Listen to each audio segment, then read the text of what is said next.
This is Growthaholics.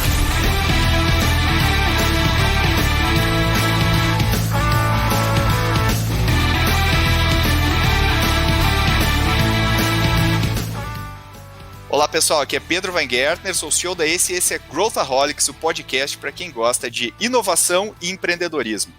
Hoje a gente vai fazer um experimento aqui, a gente vai falar sobre várias empresas que a gente acha que são inovadoras, estão fazendo coisas legais, mas muitas vezes você não conhece ainda, o grande público ainda não conhece. A gente quer testar, ver se você acha que esse é um modelo bacana, se você acha que faz sentido, a gente vai fazer outros episódios desses, trazendo novas empresas para vocês. E para debater comigo, eu estou com dois caras que eu admiro muito, gosto muito de trabalhar. Inácio Franganillo, tudo bem, Inácio? Oi, Pedro, tudo bom? Sempre um prazer estar aqui no podcast da Ace, no Growthaholics. Eu acho que já são 3, 4 capítulos que eu participei e com certeza que o capítulo de hoje vai ser bem legal. Legal, e vocês não estão vendo o Inácio, ele está com uma barba fantástica de quarentena, vocês precisam ver essa foto, a Mari precisa postar inclusive a foto aí nos comentários. E Miguel Narras, o meu grande amigo Miguel, tudo bem, Miguel? Tudo certo, Pedro, para mim é um prazer estar aqui fazendo a minha estreia no nosso podcast maravilhoso.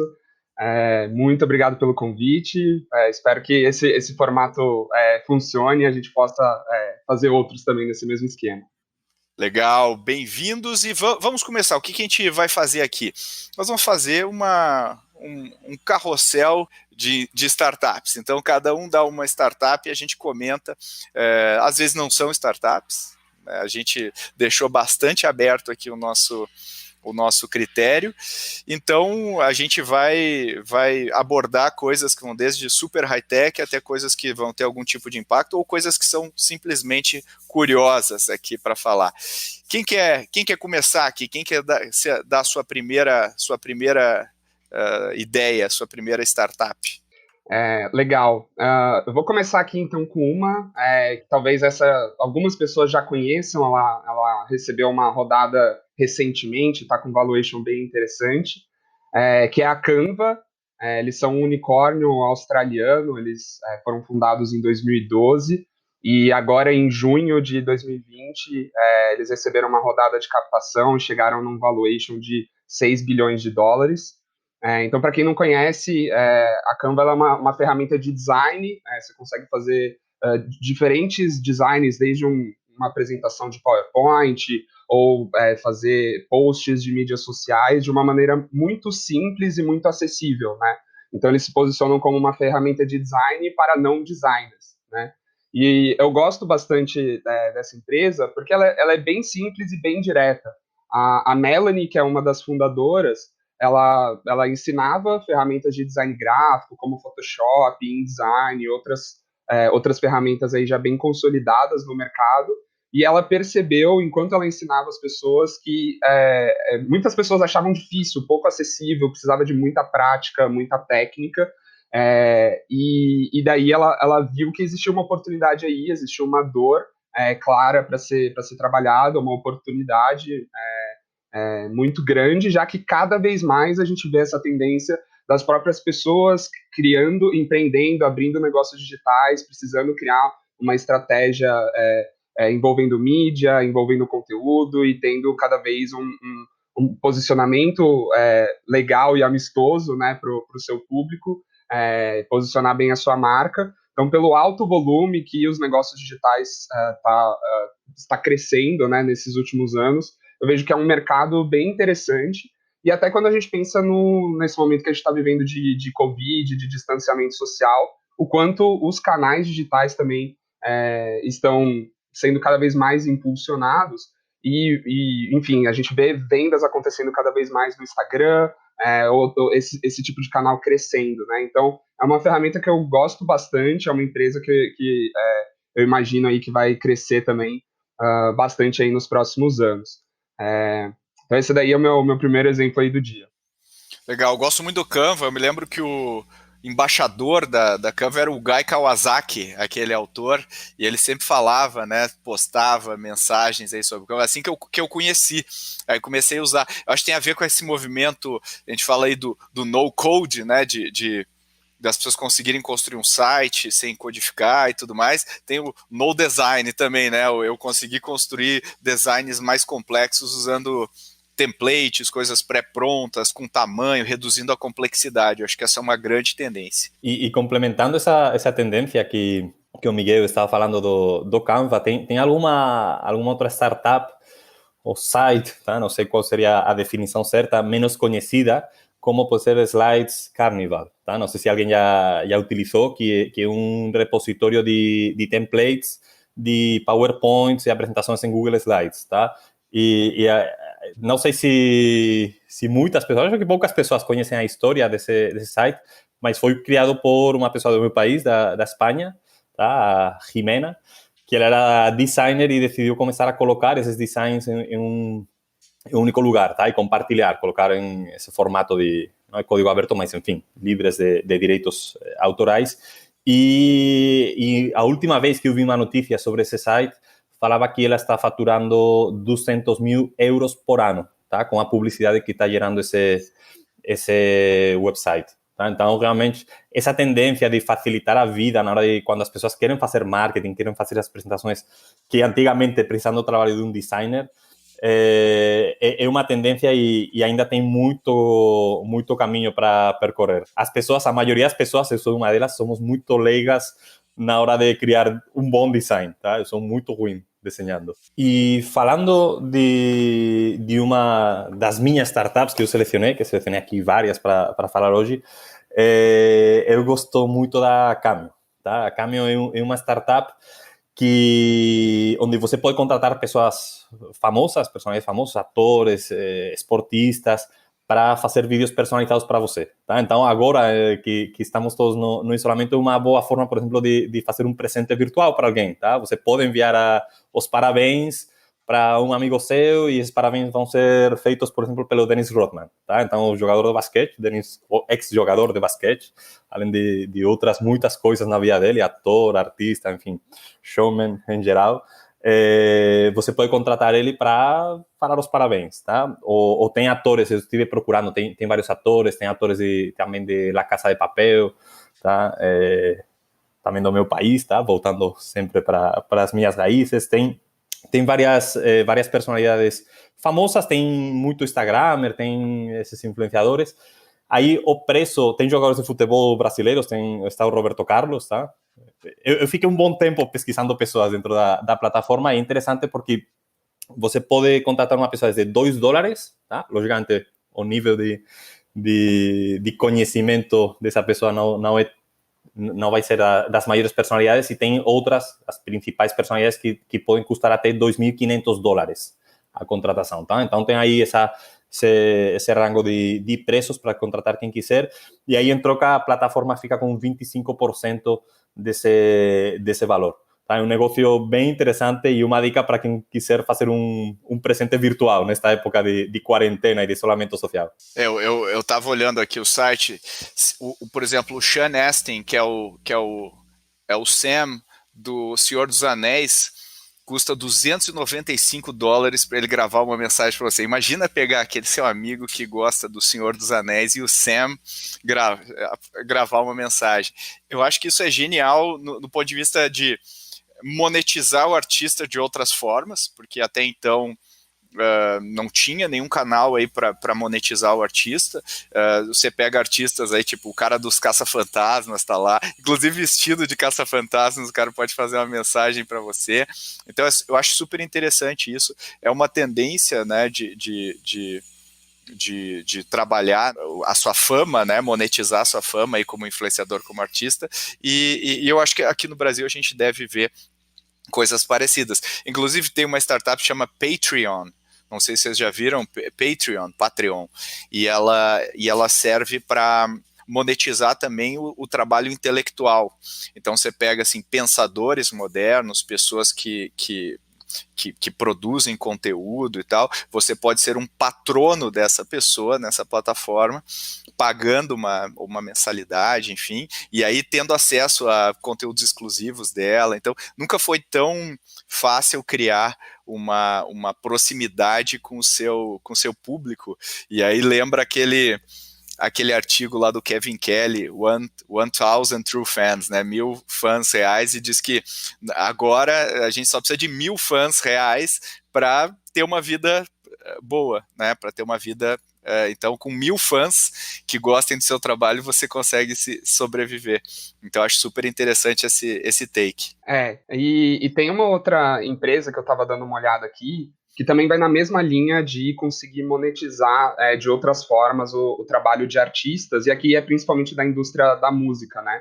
Que é a Bravado, que inclusive eles são uma divisão da Universal Music, e o que eles fazem é a gestão de branding e lifestyle dos artistas, dos cantores. Então eles têm clientes como Adele, Justin Bieber, Aerosmith, e eles conseguem construir uma marca muito forte em cima desse artista, em cima das roupas, como ele fala, como que é o estilo dele, e conseguem monetizar tudo isso, né? Então, uma das coisas que eles têm é um e-commerce próprio, em que eles fazem a venda das roupas, de diferentes artigos, de casacos, camisetas, utilizando toda a marca e todo o estilo. E tendo um e-commerce próprio, eles também conseguem fazer uma estratégia direct to consumer. Então, eles conseguem monetizar de uma maneira até mais interessante para o próprio artista conseguir ter uma rentabilidade maior, e renovando esse estilo conforme passam novas turnês, novas tours, e elevando essa experiência para outras formas além do próprio show, né? Então eles acabam fazendo um design da experiência que vai envolver, além dos shows e das aparições em eventos, criar algumas experiências pop-ups em algumas cidades, de algumas maneiras que geram maior proximidade entre o artista e esses fãs, conforme o Pedro estava falando também. É muito legal essa tendência, né? Se a gente for pegar o mercado fonográfico, a redução do faturamento dos artistas com a venda dos seus discos ao longo dos anos, né? Antigamente o artista fazia a turnê para promover o álbum, hoje o cara faz o álbum para promover a turnê, e mesmo assim, né, não é mais escalável o modelo de negócio. Quer dizer, se eu não ficar fazendo turnê, fazendo tour, eu não consigo monetizar. Então naturalmente surgem outras ferramentas para músicos conseguirem monetizar sua base com outras coisas. É muito interessante o tempo que a gente vive.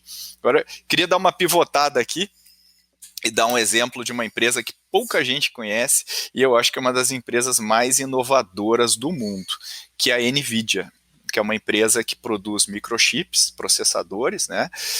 Foi fundada em 1993, hoje é uma empresa que vale mais de 240 bilhões de dólares, e ela foi surfando nas tendências. E você vê, né, uma empresa que produz microchips concorre com a Intel, né, concorre com as empresas que são muito boas no que fazem, mas ela conseguiu encontrar um nicho que foi inicialmente os gráficos, os games.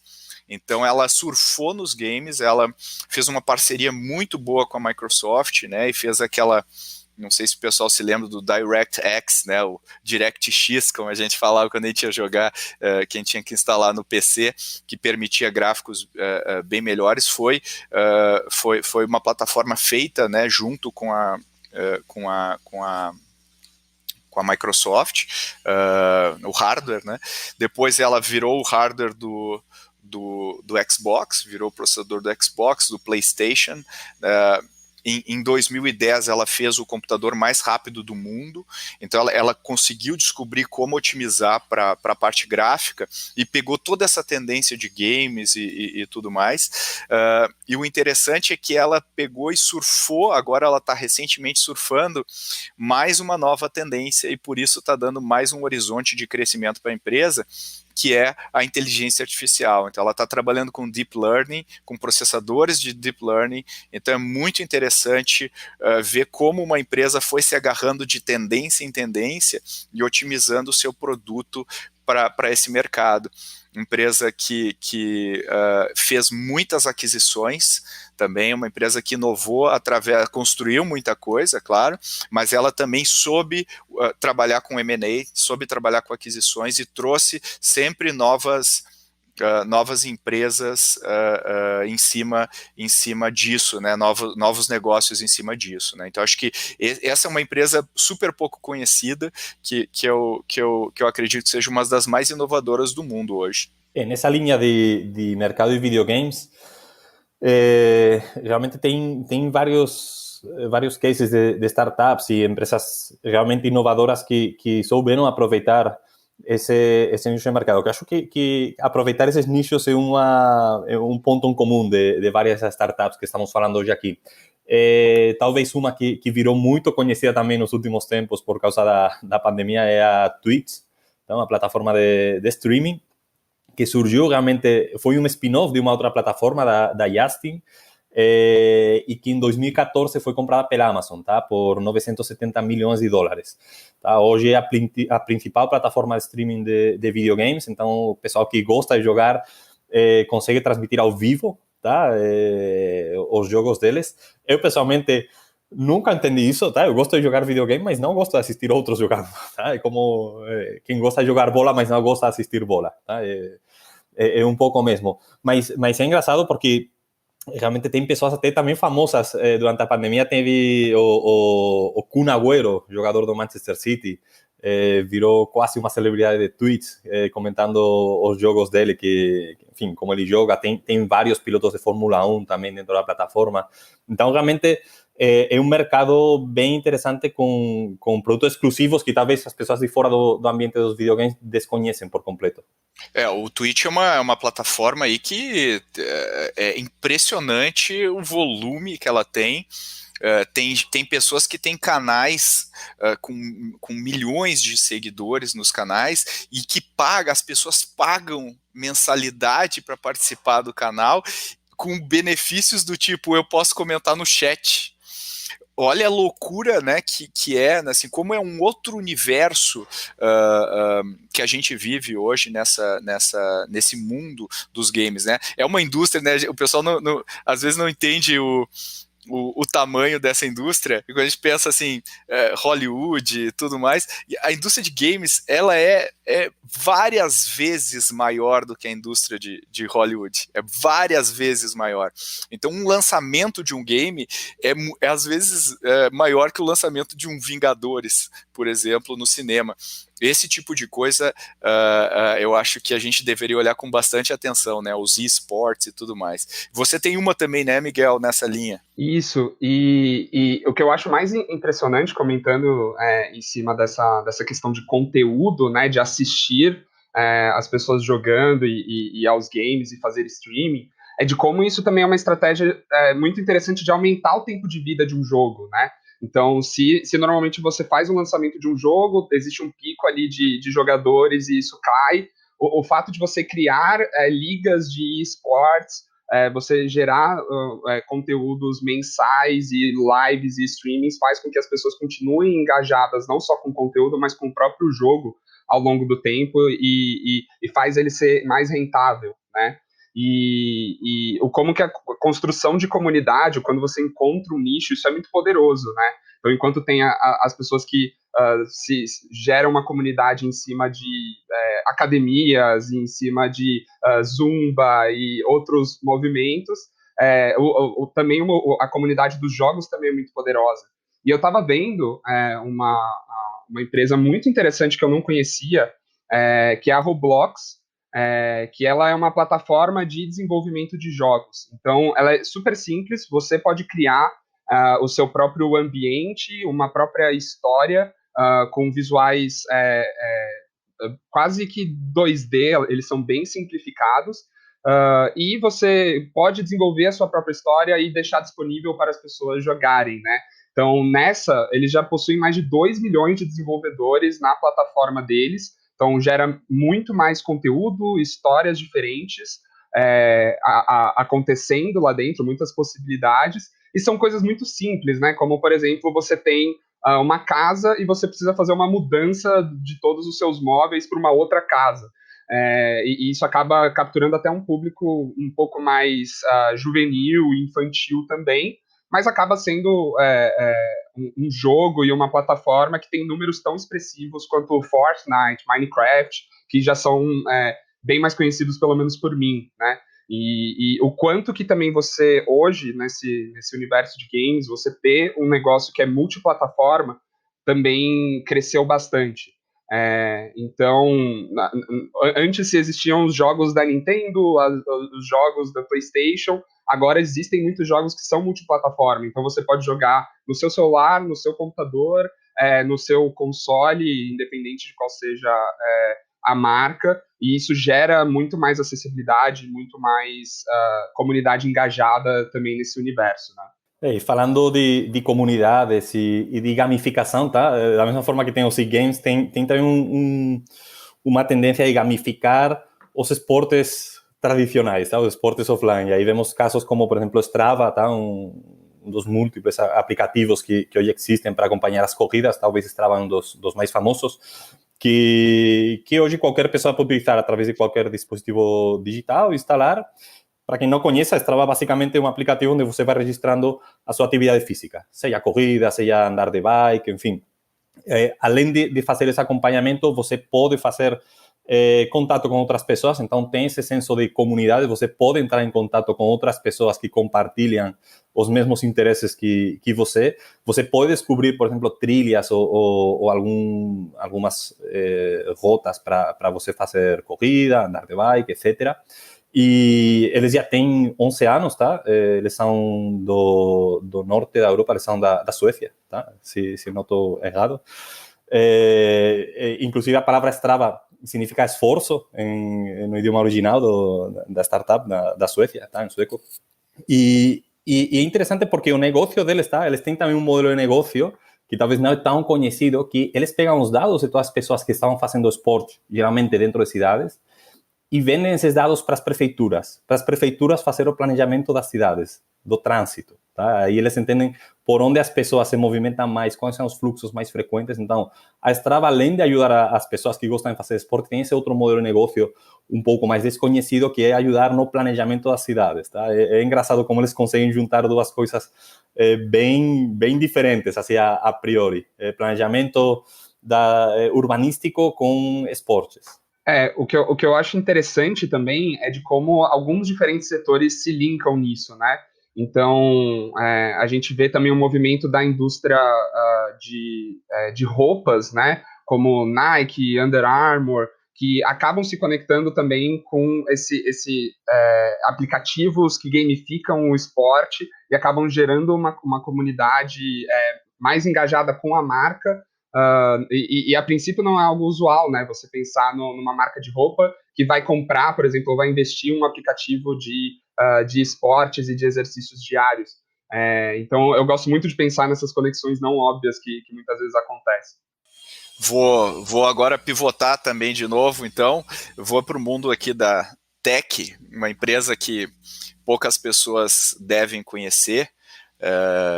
Acho que quem é mais mergulhado aí no mundo das startups conhece, mas é a Twilio.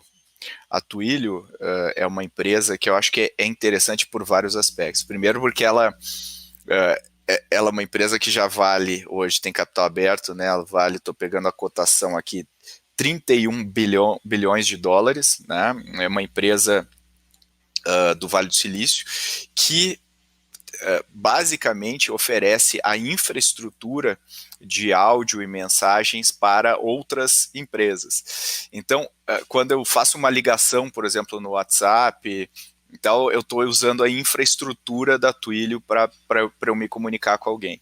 O interessante desse negócio, e eu acho que essa é uma curiosidade legal, hoje tem uma vou dizer uma moda, mas uma tendência do que a gente chama de Product-Led Growth, né? o crescimento orientado ao uso do produto. Quer dizer, quando o cara entra lá, usa o produto e o produto se vende, que é a gente vê o Slack, outras empresas que funcionam nessa lógica. O interessante da Twilio é que o canal de vendas da Twilio são os desenvolvedores. Então, o que acontece? Qual que é o processo? Você vai desenvolver uma aplicação. E essa aplicação, por exemplo, tem voz. Eu vou fazer ligações através dessa aplicação. Aí, o desenvolvedor vai pegar a melhor opção. Ele não vai consultar alguém sobre isso. Ele vai pegar a melhor opção. Vai integrar no sistema. E muitas vezes essa opção é a Twilio. Por quê? Porque ela é simples de implementar, ela é fácil, ela tem toda a documentação da API, comunidades para eu conseguir colaborar e tudo mais. Então o desenvolvedor meio que um ensina o outro e ele já fala, usa o Twilio. Então ela cresceu através quase sem força de vendas, quase sem vendedores, sem utilizar vendedores como a gente entende, máquina de vendas e tudo mais, utilizando basicamente a força dos desenvolvedores para fazer isso. E aí o que acontece? O desenvolvedor integra, coloca lá, quando chega na hora de colocar o sistema na hora, ele só fala, por sinal, usei a Twilio e vai chegar uma conta aí no final do mês, tá? E aí, quando tu vê, a empresa já comprou o software da Twilio. Então, eu acho que não só a Twilio é uma empresa interessante para todo mundo conhecer, mas também é interessante essa tendência de utilizar motores de crescimento que não são aqueles motores tradicionais de usar vendedores, usar força de vendas. É claro que 99% dos casos, em algum momento, a gente vai precisar de algum tipo de vendedor, dependendo do ticket, né, do tamanho do ticket que eu tiver comprando. Mas o fato de eu utilizar o produto como acelerador é um negócio muito, muito legal. Fala, Inácio. Nessa linha de trazer para dentro do produto uma comunidade, principalmente de desenvolvedores, tá? Tem também o modelo da Shopify, tá? Uma outra startup, não dá já nem para chamar ela de startup, um outro negócio que conseguiu criar uma comunidade de desenvolvedores que eles mesmos ficam alimentando a plataforma, criando aplicativos para colocar dentro das lojas online, tá? Para quem não conhece a Shopify, é uma plataforma onde qualquer pessoa pode criar uma loja online de forma muito simples, tá? É um pouco a antítese da Amazon, tá? A Amazon pega o lojista e coloca dentro do universo Amazon, acabando, entre aspas, tá? Com a marca desse vendedor. A Shopify não, a Shopify oferece toda a infraestrutura, mas empodera as marcas, tá? A marca do vendedor sempre fica no primeiro lugar, tá? Então, uma empresa que já começou em 2004, tá? Eles são do Canadá. Hoje tem mais de meio milhão de lojas ativas, então só para ter uma noção do volume, do tamanho da empresa que estamos falando e que talvez muitas pessoas desconhecem, tá? Estão em quase todos os países do mundo, 175 países, eu vi no site deles, e quase com certeza que todos nós já compramos em alguma loja que por trás tem um motor da Shopify. E era o que eu estava falando, uma forma que eles utilizaram para crescer foi criando uma plataforma com código, não é código aberto, mas sim que tem várias APIs para os desenvolvedores conseguir criar soluções e agregar mais valor. Inclusive, o desenvolvedor pode criar um aplicativo e vender para outros, tá? Então, existe também dentro da plataforma esse negócio entre os diferentes desenvolvedores. Isso faz que, logicamente, gere um engajamento maior, a própria comunidade vai se ajudando e vai ajudando a desenvolver o produto. Eu acho super interessante. A Shopify, não sei se o pessoal sabe, mas acho que ela deve ser ela sempre oscila entre a primeira e segunda mais valiosa empresa do Canadá em tamanho. É um negócio absurdo, né?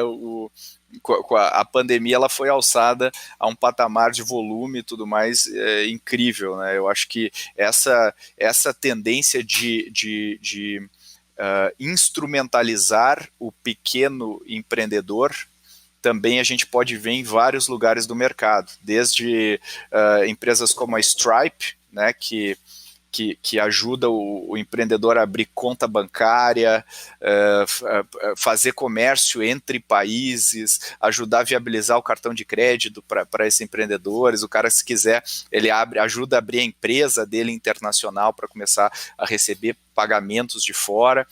é uma tendência também importante aí, né? Os viabilizadores do pequeno empreendedor, que no Brasil eu diria que o expoente aí é a Stone, né? Ajudando pequenos empreendedores a se colocar, né? A PagSeguro também ajudando nessa linha. Só uma curiosidade sobre a Shopify, tá? Eu utilizei essa plataforma pela primeira vez em 2010, 2009, por aí, tá? E acho que em 2010, 2011 eu recebi uma newsletter deles falando que começavam a aceitar pagamento com Bitcoin, tá? Naquela época, eu acho que com certeza que foi das primeiras empresas de e-commerce que começaram a aceitar Bitcoin. Eu nem conhecia. Quando eu recebi essa notícia, essa newsletter, fui atrás para entender o que era esse negócio de Bitcoin. Eu vi que custava naquela época menos de $1 e brinquei com um amigo de, olha que legal que agora tem uma moeda virtual aqui, custa menos de $1, vamos comprar para fazer a brincadeira. O problema é que ficou na brincadeira, nunca compramos. Alguns anos depois, o meu amigo me falou, você lembra que conversamos de comprar Bitcoin por menos de $1? Falei, eu lembro, então não me lembre mais, por favor, tá? Que se eu tivesse comprado, talvez não estaria hoje aqui participando do podcast do Growthaholics. Ou talvez não na minha função, talvez seria investidor, ou sei não. Estaria nas Bahamas lá, é isso aí. Exato. Muito legal. E nessa linha, né, que a gente estava falando dos viabilizadores do empreendedor, eu estava vendo uma empresa que eu achei super interessante, que é uma empresa indiana, que chama Meesho. Eles, inclusive, foram investidos pelo Facebook, e eles têm uma solução de social commerce. Então, se você é um empreendedor, você faz a venda de produtos como roupas de cama, diferentes artigos. Você consegue disponibilizar a sua loja e o seu catálogo de produtos na Meesho. E, por outro lado, existe uma rede de pessoas que fazem a venda para você. Então, é um modelo de revenda pelo WhatsApp. Então, no lado do revendedor, você acessa ali o aplicativo, vê os diferentes catálogos de produtos que tem, de diferentes empresas e produtores, e você manda esse catálogo, ele já está num formato bom para ser enviado no WhatsApp. Se a pessoa tiver interesse, você escolhe qual que é a margem que você quer ter em cima desse produto, envia o link de pagamento e o pagamento é feito. E já, enfim, a Meesho cuida de todo o envio, logística, meio de pagamento. Então, a margem vai para o revendedor, o faturamento em cima do produto também vai para o produtor, para o empreendedor que construiu ali aquela empresa. E eles conseguem viabilizar, então, várias pontas ali do ecossistema, fazendo uma venda toda por WhatsApp. E é um modelo que eu fico imaginando muito acontecendo também no Brasil. Vejo que teria muita aderência de um modelo como esse acontecendo aqui também. Porque já existe muita dessa venda informal, né, que acontece por WhatsApp, entre pessoas no grupo do condomínio, em grupo de mães, em diferentes microcomunidades, né? Eu vejo que tem espaço para uma plataforma que consegue organizar isso melhor e deixar toda a experiência um pouco mais profissional. Certamente, eu acho que pegando o gancho dessa tendência, né, eu acho que tem 2 pontos aí, né? Primeiro, operacionalizar, ajudar o empreendedor, mas tem um outro lado que também que é organizar um mercado ineficiente, né? Trabalhar com a ineficiência do mercado. E aí acho que o Brasil é um país que tem muito mercado ineficiente para a gente trabalhar. E eu vou dar um exemplo que não é brasileiro, um exemplo do Quênia, de uma startup que chama Twiga. E o que eles fazem? Basicamente a Twiga, ela organiza o varejo, né, o atacado no Quênia com o pequeno produtor e o pequeno varejista. Então a Twiga ela fica como intermediário, né, ela é um marketplace e ela pega o produtor, profissionaliza o produtor, ajuda ele enfim, a se organizar, preço, como vender e tudo mais, e aí ela empacota isso, ela amarra isso de um jeito que fique fácil e claro para o varejista, do pequeno varejista, comprar esse produto. Então ela consegue tornar mais eficiente um mercado que, enfim, os produtos podem estragar, tem muita coisa, e poxa, é um país pobre, né? Um país que esse tipo de eficiência pode dar um salto considerável de ganhos aí para a cadeia produtiva. Lembrando que o Quênia é um dos primeiros países aí a implantar o pagamento mobile, né, usando os telefones da geração anterior, antes do smartphone. O Quênia já foi um dos primeiros países a implementar o pagamento sem dinheiro, antes da China. A gente fala, esse não é o case que o pessoal costuma mencionar. Mas eu acho que é para a gente ver, né, como existem oportunidades, mesmo quando a gente acha, não, isso aqui já está tudo dominado. Não. Todo lugar que a gente olhar no Brasil vai ter uma oportunidade de arbitragem, uma oportunidade de organizar e de trazer eficiência para o mercado.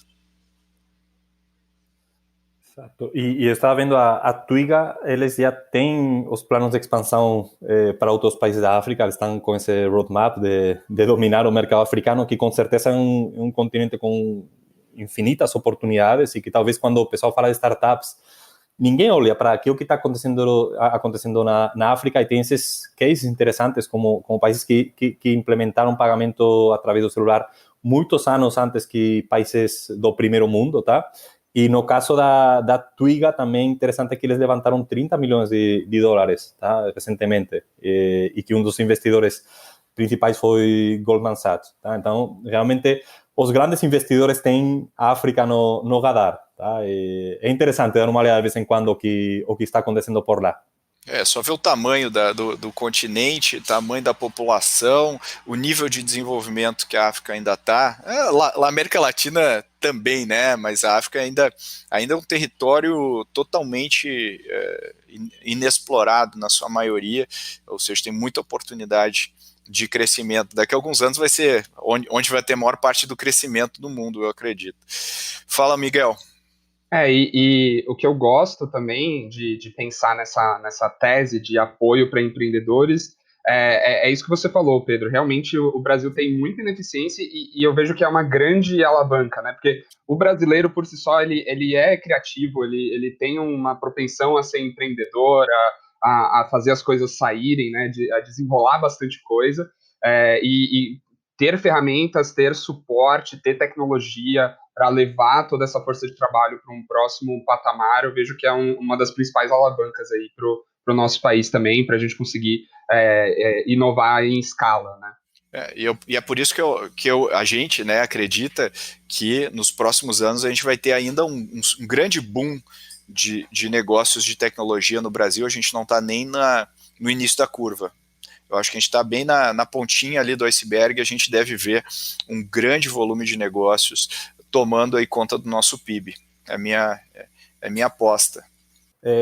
Perfeito. Da mesma forma que estamos falando que a África é esse continente do futuro, eu acho que também temos algumas tendências que são as tendências do futuro e do presente, como são a sustentabilidade, tá? Cuidar, nos preocupar pelo nosso planeta, pelos recursos e agora talvez também com a pandemia é uma tendência que foi acelerada a preocupação porque o que estamos fazendo com o nosso planeta, tá? E também tem várias empresas que estão inovando bastante nessa linha. Eu descobri uma que chamou a minha atenção, tá? É um pouco como chamar, não muito, enfim, talvez é uma startup que ninguém quer utilizar, tá? Ninguém quer chegar a utilizar, que é uma empresa que faz compostagem, tá? Com os corpos das pessoas uma vez que as pessoas morrem, tá? Então, em vez de fazer o tratamento tradicional de um corpo, tá? Que gera muito resíduo químico, utiliza muita química para fazer a preparação do corpo, ou no caso de ser cremado, realmente consome muita energia e polui o ambiente. Esta empresa que o nome é Recompose, tá? A proposta deles é embalsamar a pessoa e colocar na terra. Então, em 30 dias, eles prometem que o corpo vira terra. E daí, enfim, é muito mais ecológico. E aí, um pouco a proposta deles é, se estamos nos preocupando pela natureza, pelo ecossistema, pelo entorno onde vivemos durante a nossa vida, por que não também nos preocupar na hora da nossa morte? Tá? Então, realmente, é um case bem... Eu vou ficar acompanhando, ainda não começou a operar, mas eu vou ficar acompanhando para ver o que acontece com essa startup, se vai para frente ou não. Inácio, só para a gente saber que você gostaria que, se você morresse, a gente né, deixasse registrado aqui que você gostaria de utilizar essa startup? Sim, não, e realmente era uma coisa que eu já pensei, tá? Falando abertamente, eu gostaria de que alguém colocasse uma árvore, sim, e que eu ficasse como uma árvore, tá? Eu realmente já pensei isso. Inclusive na minha terra, nas Astúrias, que tem muita árvore, tem muita floresta, então sim que eu pensei que eu gostaria desse tipo de solução, para uma vez que eu morrer. E você, Miguel? Fica registrado. Você topa, Miguel, não?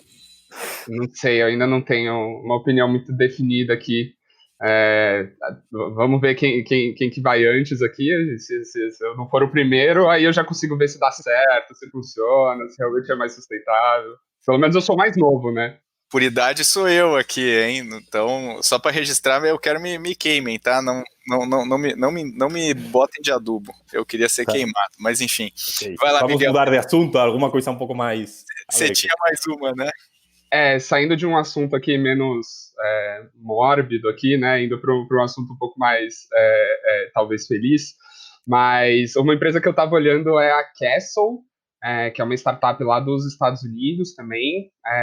E eles também vão nessa linha de sustentabilidade quando a gente fala da indústria da moda, né? Então, eles são uma solução que habilita o serviço de aluguel de roupas para outras marcas, né? Então, eles são um clothing as a service, uma roupa como um serviço, né? Então, ele já tem alguns clientes varejistas como a Bloomingdale's e a Banana Republic. Então, eles conseguem fazer de maneira white label, então a marca deles não aparece, eles habilitam para essas marcas toda a solução de logística, de banco de dados, extensão do site, logística reversa, para conseguir habilitar esse modelo, né? Em que, em vez de você só, a sua marca ou você varejista, vender só as roupas, você também tem um serviço de aluguel, então você paga ali uma mensalidade, você recebe algumas roupas na sua casa, depois você retorna e recebe outras, enfim, então você consegue variar o seu guarda-roupa sem ter que ficar comprando tantas roupas, né? Então isso vai muito na linha e na grande discussão aí dos anos mais recentes em relação à indústria de fast fashion, né, de ir fazendo várias produções e várias coleções de moda ao longo do ano e diminuir muito o tempo de vida, né, do tecido. Aqui justamente vai na contramão em que aquele tecido consegue ser usado mais vezes e assim reduzir o tanto de resíduo que é gerado nessa indústria, né, que também são números estratosféricos. Então esse é um modelo que eu gosto bastante. Nos Estados Unidos já tem algumas marcas adotando por si só, né, que elas desenvolveram isso. E essa Castle eu achei interessante porque ela habilita para as outras marcas esse modelo, né? No Brasil ainda é bem inicial, mas eu vejo que tem um potencial também de mercado aqui.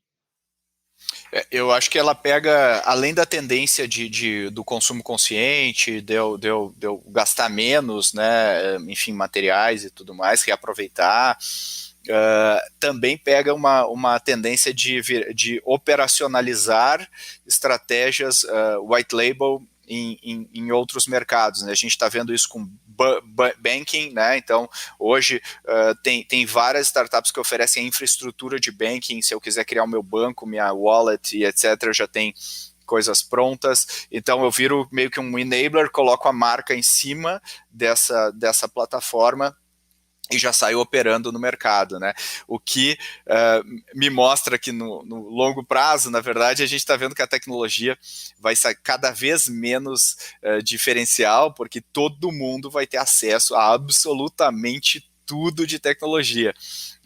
Então, acho que reforça cada vez mais essa tese de que não é a tecnologia que faz a gente inovar, é a forma como a gente pensa que vai fazer isso acontecer, né? E eu gosto muito desse modelo também, porque ele agiliza muito a inovação como um todo, né? Então, se eu quiser adotar um novo modelo na minha empresa, em vez de eu ter que construir tudo do zero, ou ter que, às vezes, comprar uma startup que faz exatamente aquilo e fazer todo um processo de integração, já tem alguém que está oferecendo aquilo como um serviço, né?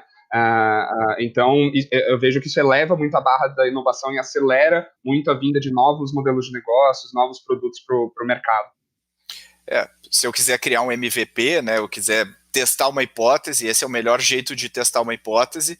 O que acho que talvez o risco desse modelo é se o negócio der muito certo, né? Se o negócio der muito certo, provavelmente a empresa vai deixar de usar o serviço e vai construir a sua própria plataforma, porque, né, ela vai querer maximizar o resultado. Então, esse é o outro lado da moeda desse tipo de negócio. A gente tem que ver qual é o LTV desse negócio e entender que os maiores clientes talvez não fiquem, de repente entender qual que é a persona ideal para esse tipo de business, né? Perfeito, concordo. Bom, pessoal, falamos de várias startups, mercados. O que a gente tira aí desse debate hoje? O que vocês aprenderam? Que insights vocês dois tiveram? Legal, Pedro. Primeiro, eu adorei, algumas das que vocês falaram eu também não conhecia, então já foi uma forma de eu aprender um pouco aqui também. E o que eu achei mais interessante é que a gente falou de alguns ecossistemas, de algumas empresas talvez pouco óbvios, né? Então a gente falou de Austrália, a gente falou de Canadá, a gente falou de Quênia, de Índia, que estão um pouco fora do hype aí da inovação, e a gente tem muito que aprender com esses ecossistemas diferentes, né? Também traz muito repertório para a gente fazer as nossas próprias inovações e a gente criar também as nossas próprias tendências, seja aqui no Brasil ou, enfim, algo até menor que você esteja construindo. Então, para mim, isso é um exercício da gente parar de olhar só para os grandes nomes, para as big techs aí do mercado. Para mim, além desse insight, que realmente é bem poderoso, entender que existe algo mais além do Vale do Silício, tá? A importância de entender os nichos de mercado. Tá? Falamos de várias startups e várias empresas aqui que estão focadas muito em nichos específicos e que conseguem gerar um lucro relevante, tá? Então, começar a olhar também quais são esses nichos que não estão sendo bem atendidos hoje pelo mercado e tentar começar por aí uma empresa pode ser uma estratégia ganhadora muitas vezes. Então, eu ficaria também com esse insight, como as empresas inovadoras começam olhando para os nichos e a partir daí começam a crescer. Muito legal, acho que são vários aprendizados, eu sempre acho super estimulante olhar outros cenários, outras realidades, e muitas vezes a gente tem que se perguntar por que não? Por que a gente não fez assim, ou por que a gente não poderia implantar este mesmo modelo aqui? Então acho que esse tipo de discussão é super saudável para a gente ter. Muito obrigado, queria agradecer os meus dois debatedores aqui. Inácio Franganilho, muito obrigado aí pelo teu tempo, teus insights. Muito obrigado, Pedro. É sempre um prazer estar no Growthaholics, assim que fico aguardando o próximo convite. E muito obrigado, Miguel Narras. Valeu, bons pontos, bons insights, bom debate. Obrigado, Pedro. Para mim aqui foi um prazer estrear aqui nesse podcast maravilhoso. Espero que seja o primeiro de vários. E se você gostou deste debate aqui, se você acha que foi interessante a gente trazer várias startups, várias realidades aí do mundo, comente. A gente quer ouvir um pouco a sua opinião. Se você gostou, a gente vai fazer outros episódios como esse.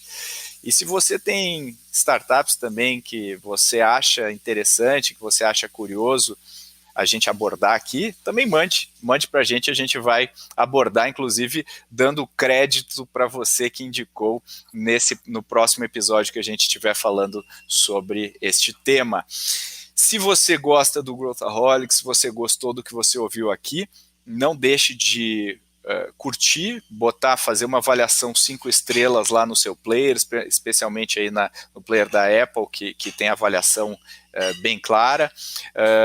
Não deixe de compartilhar com seus amigos, com seus conhecidos e faça comentários, comente com a gente, mande mensagem no LinkedIn, mande mensagem no Instagram.